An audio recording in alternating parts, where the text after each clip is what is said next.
often wondered how manufacturers actually come up with the names they do for certain cars. It's usually the ones with the boldest names that tend to be the most contradictory. Let's talk Suzuki Desire. Well, I had the same feelings when Kia unveiled their Soul back in 2008 at the Paris Motor Show. I mean, let's be honest, how much soul can there be in a box? Well, now in its second generation, it seems that Kia were always thinking out of it.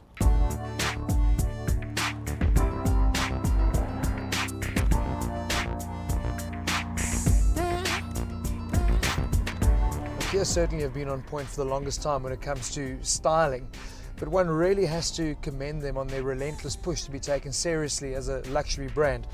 Stepping into the Soul, it really is just more of this progression. It is a fantastic layout, great, beautiful in fact.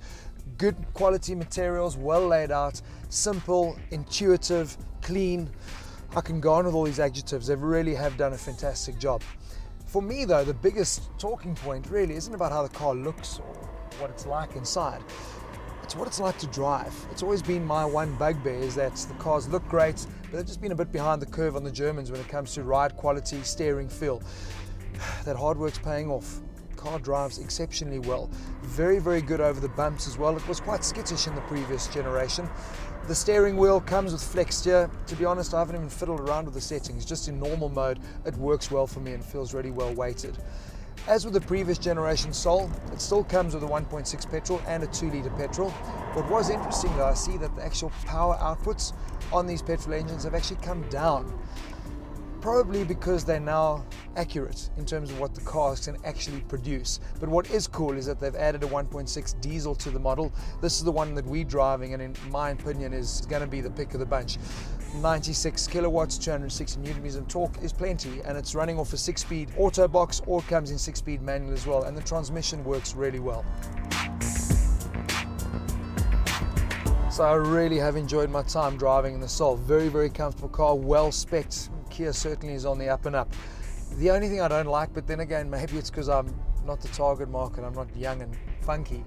They've got this mood or music mode that you can actually set, and in music mode, essentially the speakers in the footwells throb to the beat of the music, and in mood mode, it changes color. It's distracting, tacky, a little bit cheap as far as I'm concerned, so not my biggest fave. But what is cool is how they've integrated those design cues. If you look at the vertical vents, I love how they've just put the tweeters on top of that, so that looks really cool. So design is always core to anything that Kia does.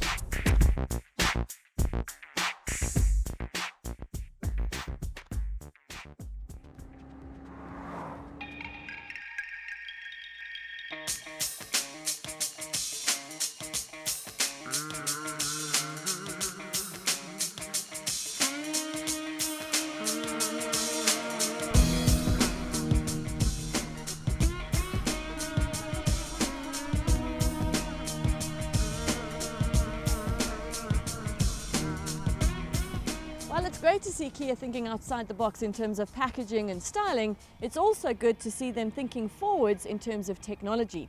This is the Soul EV, or electric vehicle. We're very lucky to have it on the shoot because it's the only one in the country, and Kia's brought it here to look at its viability in South Africa. Apart from the unique colour scheme of this EV, there are few differences in styling to your regular Soul. The 16-inch alloys have a unique design, and there are eco-electric badges dotted around the car. The LED taillights are EV specific, and you'll notice a difference in the rear and front fascias. Obviously, that large front grille sports the charging port door. On the inside, you'll notice a slight difference in the quality of materials, and this, Kia's brand new organic LED instrument cluster. The Soul is pure electric. It's got an 81 kilowatt electric motor that gives you 285 newton meters, which is pretty impressive for taking off from the robots. There's also a 27 kilowatt hour lithium ion polymer battery pack underneath the cabin. Nicely located, doesn't compromise the space, and you certainly don't feel the extra weight when you're driving. The fact that this is a polymer lithium ion battery is important. Why? Well, compared to more commonplace lithium ion batteries, it allows for greater energy density with fewer parts and a simpler cell structure. It also costs less to produce and is able to manage heat better. The cherry on top is that it has greater flexibility in terms of packaging. It's claimed it can do 200 kilometers on a charge. I plugged it in when I got home last night. It's called the trickle charge. I just plugged it into the wall standard socket.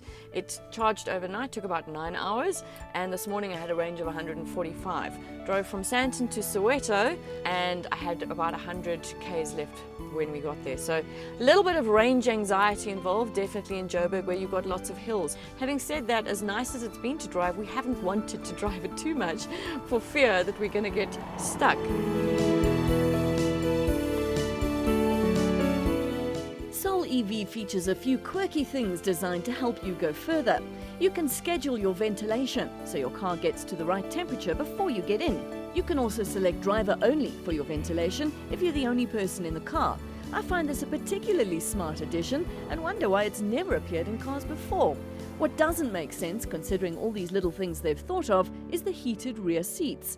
Clearly a car designed for European winters. This is the third electric vehicle I've driven apart from the Volvo C30 and the Nissan Leaf, and like those, it gives you that wonderful feeling of floating on air. It glides along, it's smooth, it's refined, it's very quiet apart from a little bit of road and wind noise. Great for urban environments, great for short distances. I've really enjoyed driving it, and I'm glad Kia's brought it in the country to test it out. Unfortunately, it's a number of years before electric vehicles are really going to be a practical solution for motoring in South Africa. So, we've done our respective soul searching. What's the verdict?